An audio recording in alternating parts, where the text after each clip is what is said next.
Matter at hand, which is this nasty wind. And I want to pick up where I left off at the top of the newscast. I want to show you what we've got out there now.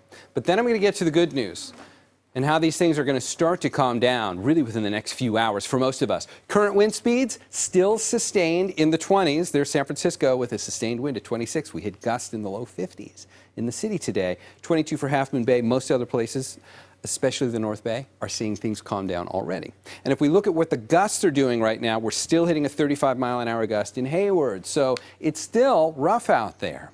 And that's why the wind advisory is still in place until 11 o'clock tomorrow morning in general for the Bay Area. Just come away with that idea in mind, because even though technically the wind advisory will be allowed to expire for places in and around the immediate Bay, like Oakland, Hayward, Fremont, San Mateo, at 7 o'clock, really within about the next 30, 45 minutes, the wind is not going away. It's still going to be with us tomorrow. So let's play this forward on the FUTURECAST and watch how things quiet down once we've gotten into the early evening. There's 8 o'clock, and by the time it's gotten dark and the sun has set, the winds have gotten better. It's still gusting in the mountains, but for most of us, we really do bring the wind speeds down. However, they're going to come back up again tomorrow morning. Now that says 11 o'clock tomorrow, and while it does pick up in the mountains, there are a few places here where we could see winds gust again into the low 40s, like for Oakland tomorrow morning. Hayward could see gusts return to 30 tomorrow.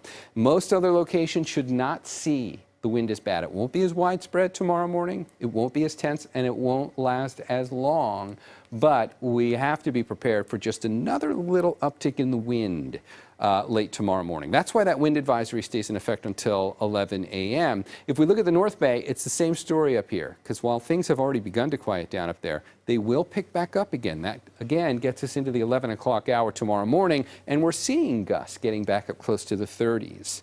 And then by the time we get into the afternoon and evening tomorrow, the wind will start to turn off. Other than that, there's temperatures to discuss. We'll stay in the low to mid 40s for overnight lows tonight. Daytime highs tomorrow will climb into the low 70s. Look at that, 72 for Santa Rosa. And it'll be mid and upper 60s for most other locations. And if you're wondering about the rain, we are in a locked pattern. Look what the clouds are doing out here. They're going backwards almost, away from us and riding up and over the west coast. There's a big block in the atmosphere right here. And as long as that stays in place, everything's going to have to go around it the long way, and that's why we haven't been getting rain, and we won't be getting rain for the remainder of this 7-day forecast. What we do have instead is a nice little warm-up. Low to mid 70s for inland spots for the early part of this week, and then we'll level it off into the mid 60s for much of the 7-day for inland spots after that. And for the Bay, we'll pretty much do low to mid 60s over the next 7 days with no rain. Let's get through the first half of tomorrow, and then the wind will finally give us a break.